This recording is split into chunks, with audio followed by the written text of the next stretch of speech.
ஒரு அடி அடிச்சாரு பாருங்க. ஒரு மோஸ்ட் எம்பாரசிங் செனாரி வந்து என் வாழ்க்கையிலே கிடையாது. எவ்வளோ டைம் நான் அசிங்கப்படுத்திருக்காங்க தெரியுமா? வணக்கம் மக்களே, நான் வந்து லாஸ்ட் டைம் என்ஜிஎல் வந்து போஸ்ட் பண்ணியிருந்தேன்.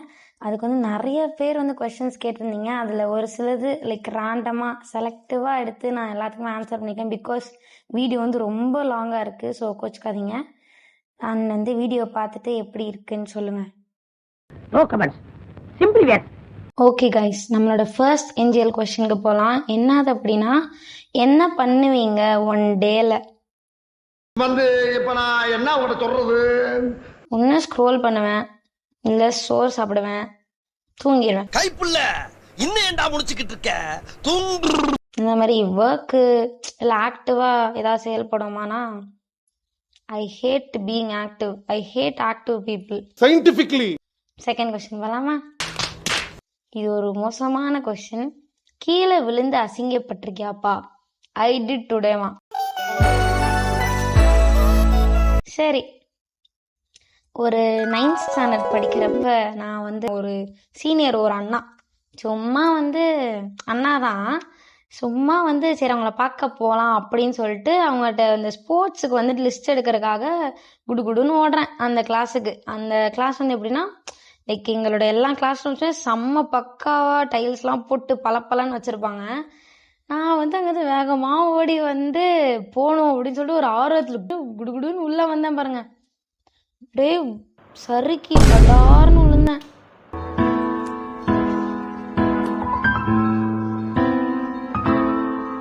அந்த மாதிரி ஒரு மோஸ்ட் எம்பாரசிங் செனாரியோ வந்துட்டு என் வாழ்க்கையிலே கிடையாது.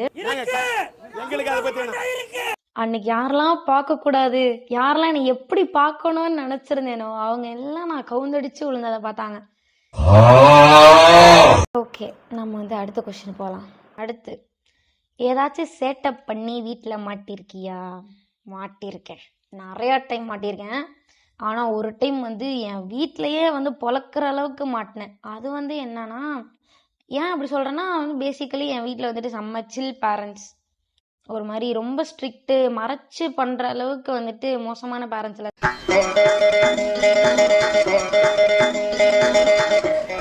என்ன நடந்ததுன்னா, 4th ஸ்டாண்டர்ட் அப்போ நான்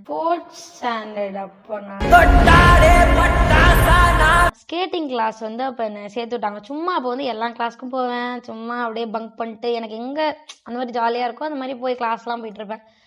அப்போ வந்து ஸ்கேட்டிங் கிளாஸ் போகணும் அடம் பண்ணி போய் 2 நாள் போனேன். அதுக்கப்புறம் என்னடா கால்லாம் வலிக்குது, இதெல்லாம் என்ன இவ்வளோ கஷ்டப்பட்டு பண்ணுற மாதிரி இருக்கே அப்படின்ட்டு, சரி நான் போக வேண்டாம்னு சொல்லிட்டு நானே ஒரு பிளான் பண்ணி இந்த ஸ்கேட்டிங் ஷூஸ் இருக்குல்ல அதை எடுத்து எங்கள் அப்பா, அப்போ வந்துட்டு நான் படிக்கிற ஸ்கூலில் தான் எங்கள் அப்பா வந்து அட்மின் ஆஃபீஸராக இருந்தாங்க. எங்கள் அப்பாவோட ஆஃபீஸ்லேயே போய் ஒழிச்சு வச்சிட்டேன். சரி கண்டுபிடிக்க மாட்டார் இவர் என்ன அப்படின்ட்டு கண்டுபிடிக்கலை. அவர் ஒரு 2 கிளாஸ் கண்டுபிடிக்கலை. அடுத்து 3rd கிளாஸ்க்கு வந்துட்டு கூப்பிட்டாங்க. அப்பா கூப்பிட்டுட்டு, என்ன அந்த மாதிரி ஸ்கேட்டிங் கிளாஸ் வந்து போகலையா அப்படின்னதுக்கு, அப்பா ஸ்கேட்டிங் ஷூ வந்து தொலைச்சிட்டேன்ப்பா, இங்கே தான் இருந்துச்சு, எங்கே போச்சுன்னு தெரில. இது ஆக்ஷன் மேடம். இன்னும் ஒரு கதை. சரின்னு எங்கள் அப்பா போக சொல்லிட்டாரு. திருப்பி அடுத்த டைம் வந்துட்டு ஸ்கேட்டிங் ஷூவையும் கண்டுபிடிச்சி என்ன நீ இன்றைக்கும் போகலையா அப்படின்னு கேட்குறாங்க. ஆமாப்பா சொன்னேன்ல போகல. நான் வந்துட்டு மேம் கிட்ட போயிட்டு, ஒரு ஃபேவரட் மேம் இருந்தாங்க எனக்கு, அவங்க கிட்ட போயிட்டு நான் டியூஷன் அட்டன் பண்ணுறேன், நான் வந்துட்டு அவங்க கிட்ட போய் ஹோம்ஒர்க் பண்ணிக்கிறேன் அப்படின்னு. சரி ஓகே போயிட்டு வா அப்படின்னு எங்கள் அப்பா ஒரு மாதிரி பார்த்துட்டு அனுப்பிச்சுட்டாங்க.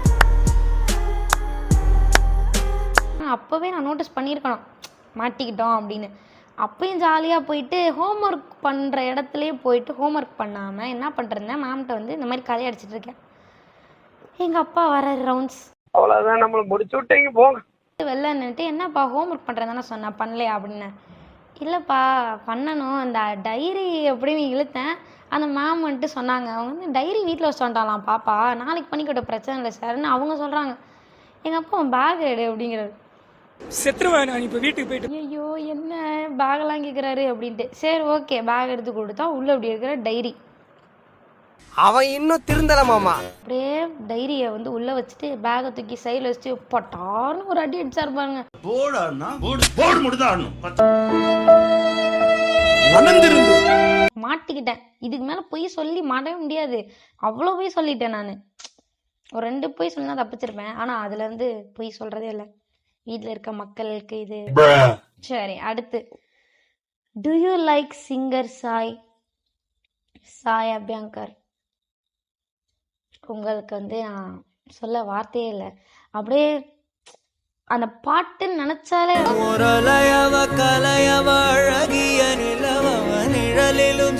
அப்படியே வந்து பாட்டு வந்து பேக்ரவுண்ட்ல மைண்ட்ல அப்படியே ஓட ஆரம்பிச்சிடும். So you killed it bro. அடுத்த question. I like the way you think and process certain things which is not true. நான் வந்து ஒரு மோசமான திங்கர். இப்போது சில பேர்லாம் லைக் நான் பயங்கரமாக ஓவர் திங்க் பண்ணுவேன், ஒரு விஷயத்த ரொம்ப யோசிப்பேன் அப்போல்லாம் சொல்லுவாங்கள்ல. நான் வந்து எப்படின்னா ஒரு அடிமட்ட திங்கர். ஓவர் திங்கரில் அடிமட்ட திங்கர். நான் ஒன்றுமே எனக்கு இப்போ இது பண்ணணுன்னாலே வந்து நான் யோசிக்காமல் ஒன்று பண்ணிடுவேன்.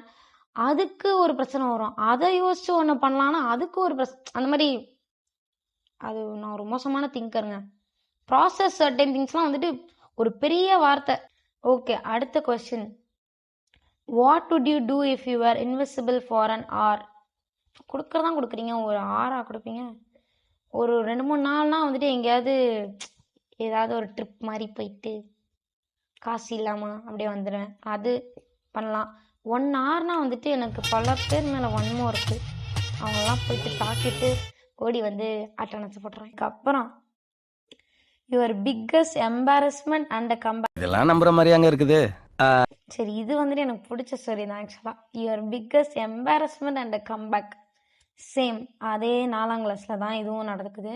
என்ன அதுன்னா, எனக்கு வந்துட்டு ஸ்போர்ட்ஸ் டேயில் வந்துட்டு அதுக்கு முன்னாடி நான் எப்படின்னு சொல்கிறேன். லைக் முன்னாடி நான் 3rd வரைக்குமே என்னென்னா 3rd இல்லை 4th வரைக்குமே சுத்தமாக ஸ்போர்ட்ஸு இந்த ரன்னிங்கு எதுலேயுமே எனக்கு இன்ட்ரெஸ்டே கிடையாது. ஸ்டேஜ்னு ஒன்று வந்து ஏறி வந்து எனக்கு ஞாபகமே இல்லை, போகவே மாட்டேன். எனக்கு சுத்தமாக பிடிக்காது. எதுக்கு இதெல்லாம் அப்படின்ட்டுருப்பேன்.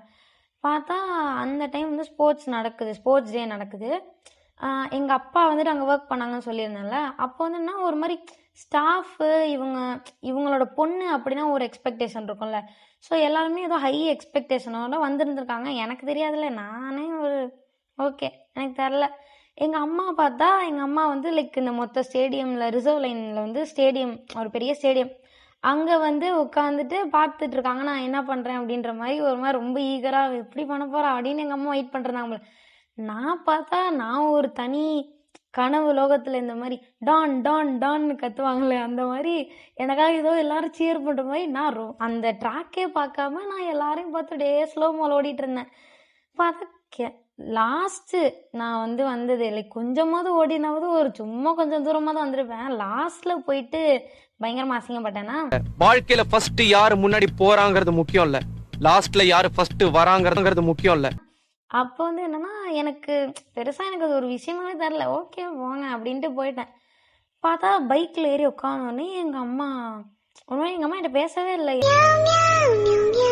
எனக்கு கையில் வந்துட்டு என்னை சுற்றி உட்காந்துருந்தாங்க எல்லாரும் வந்துட்டு ஒரு மெடலு ஒரு சர்டிஃபிகேட் வந்து வாங்கிட்டு வந்து கொடுக்குறாங்க. நீ வந்துட்டு எனக்கு ஏதாச்சும் ஒன்று கொடுத்தியா, லைக் நான் மட்டும் தான் அந்த இடத்துல வந்து எதுவுமே ரிசீவ் பண்ணல அப்படின்னு எங்கள் அம்மா வந்து ஒரு வார்த்தை சொல்லிட்டாங்க. சொல்லிட்டு like she was about to cry அந்த மாதிரி அவங்க இருந்தாங்களா. நான் எனக்கு என்ன, ஏன்னா எங்கள் வீட்டில் நார்மலாகவே பெருசாலாம் எக்ஸ்பெக்ட்லாம் பண்ண மாட்டாங்க இப்படி இருக்கணும் அப்படி இருக்கணும்லாம். ஸோ நான் அது இப்படி அவங்க யோசிப்பாங்கன்னே நான் யோசிக்கலை. நான் பாட்டுக்கு சுற்றிட்டு வந்தேன். பார்த்தா அவங்க இப்படி சொன்னோன்னே எனக்கு அப்படியே ஒரு மாதிரி ஆயிடுச்சு. எனக்கு சின்ராசு என்ற குடும்பத்தில் எல்லாரும் வந்தாச்சு, சீக்கிரம் அமைதியாயிட்டாங்க. இவ எதுவுமே ப்ரைஸ் வாங்கலைன்னா ஒரு மாதிரி லைட்டாக இருக்கும் போல, எனக்கு தெரில. அப்போது நான் பார்த்தா அன்னைக்கு வந்துட்டு ஒரு பயங்கரமான ஃபயர் ஆகிட்டாங்க. என்னன்னா இப்படி போய்ட்டு நம்ம அம்மா வந்து இப்படி ஃபீல் பண்ண வச்சிட்டோமேனு ஒரு கில்ட்டு ஒரு சைடு, நம்மன்னு இப்படி இருக்கோம் அப்படின்னு ஒரு ஃபயரு, ரெண்டும் கலந்து அதுக்கு அடுத்ததில் நம்ம அடிச்சே ஆகணும், கண்டிப்பாக ப்ரைஸ் வாங்கி ஆகணும்னு சொல்லிட்டு அப்போது 4thலேயே வந்துட்டு நான் உட்காந்து இந்த கார் பார்க்கிங் மாதிரி எங்களுக்கு ஒரு சின்ன இடம் இருக்கும், அதுலேயே ஓடி ஓடி அப்புறம் வீட்டை சுற்றிலாம் ஓடி என்னென்னமோ பண்ணிட்டுருப்பேன். ப்ராக்டிஸ்லாம் பண்ணுவேன் வெறித்தனமாக பண்ணிட்டு 5th ஸ்டாண்டர்ட்லேருந்து லைக் நான் 12th வரைக்குமே வந்து அத்லெட்டிக்ஸில் வந்து நான் ப்ரைஸ் வாங்கியிருக்கேன். இப்ப நான் தான்டா ஊரோட டாப்ல இருக்கிறேன். கொஞ்சம் ஃப்ளெக்ஸ் பண்ணலாம், அவ்வளோதான். ரொம்பலாம் இல்லை, அவ்வளோ பெரிய அத்லெட்டும் இல்லைங்க. அப்புறம் அப்படியே விட்டுட்டேன், அவ்வளோதான். அடுத்து, what's your reaction to someone who's being too bossy around you? பாஸியா? நானே ஒரு பாஸி, எனக்கு ஒரு பாஸியா? அதுக்கு நான் ஒன்று காட்டுறேன். கொஞ்சம் பூண்டும் போட்டு நல்லா அரைச்சிரு. ஒன்ன தாண்டி முதல்ல அரைக்கணும். அந்த மாதிரி தான் நான் இருப்பேன். அப்புறம் சொல்கிறதெல்லாம் கேட்க மாட்டேன். பாஸியாலாம் ஐயோ, நான் வந்து என்னென்னா எல்டஸ்ட் டாட்டர், ஓகேவா? ஸோ வந்து எல்டஸ்ட் டாட்டர் எல்லாருக்குமே இது ரிலேட் ஆகும். வந்து யாராவது நம்மளெல்லாம் பாஸ் பண்ணா, நான் தான்டா வீட்டிலே பாஸ், நீ யாரா அப்படின்ற மாதிரி ஒரு ஃபீல் வரும். அடுத்து, how to you help your friend to move on? அவன் நல்லா இருக்க கூடாது, அவனை சந்தோஷமா இருக்க விடக்கூடாது, இன்னொருத்து கூட வாழ விடக்கூடாது. நான் வந்து எப்படின்னா மூவ் ஆன் ஆக ஹெல்ப் பண்ண மாட்டேன். நான் வந்து உங்கள் மெமரிஸ்லாம் கிளறி எப்படி இருந்தீங்க, ஐயோ எவ்வளோ அழகான ஒரு கப்பல் நீங்கள், அப்படி இப்படின்னு பேசினாங்க. லைக் எங்கள் ரூமே ஒரு ஃபன்னியான ரூம். என்னடா கூட இருந்தே குழி பறிக்கிறீங்களா? கூட இருந்து குழி பறிக்காம கொய்யாவோட பறிக்க முடியும். நாங்கள் வந்து அப்படி பேசி அவங்கள மன வருத்தத்தில் இருக்கிறவன் வந்து சூசைடல் தாட்ஸ் வர வரைக்கும் நாங்கள் வந்து ஹெல்ப் பண்ணியிருக்கோம். But still we'll help the move on, அவ்வளோதான். Are you matured or goofy? நான் வந்து காம்பினேஷன் ஆஃப் டூ. நான் வந்து கொஞ்சம் ஒரு சில விஷயத்தில் மெச்சோர்டாக இருக்க மாதிரி இருக்கும், but more of a goofy person தான் நான். ஏதாச்சும் பண்ணிருப்பேன் இஷ்டத்துக்கு, அந்த மாதிரி. ஸோ அதானே கூஃபி, கரெக்டு தான், கூஃபி தான் நான், கொஞ்சம் மெச்சோர்ட். ஓகே, உங்கள் ஃபுல் நேம் சொல்லுங்கள் அக்கா. என்னோடய ஃபுல் நேம் என்னன்னா, சொல்லவே கொஞ்சம் பெருசாக இருக்கும். Kajol Danish Cinderella. Kajol Danish Cinderella. சில பேர் வந்து டென்னிஸு தினேஷு அட்டண்டன்ஸ் எல்லாம் எடுக்கிறப்ப கஜோல் தினேஷ்னு எவ்வளோ டைம் என்ன அசிங்கப்படுத்தியிருக்காங்க தெரியுமா?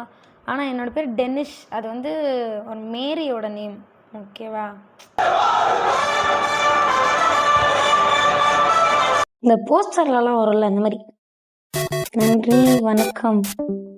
ஒரு முக்கியமான விஷயத்த சொல்ல வந்துட்டேன். லைக், ஷேர், சப்ஸ்கிரைப் பண்ணிடுங்க, மறந்துடாதீங்க. உங்கள் ஃப்ரெண்ட்ஸ் அண்ட் ஃபேமிலிக்கெலாம் ஷேர் பண்ணிடுங்க.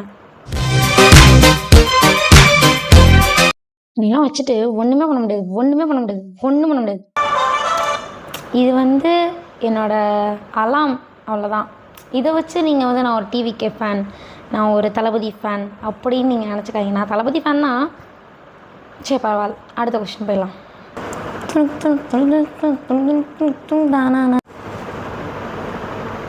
இடத்து வளர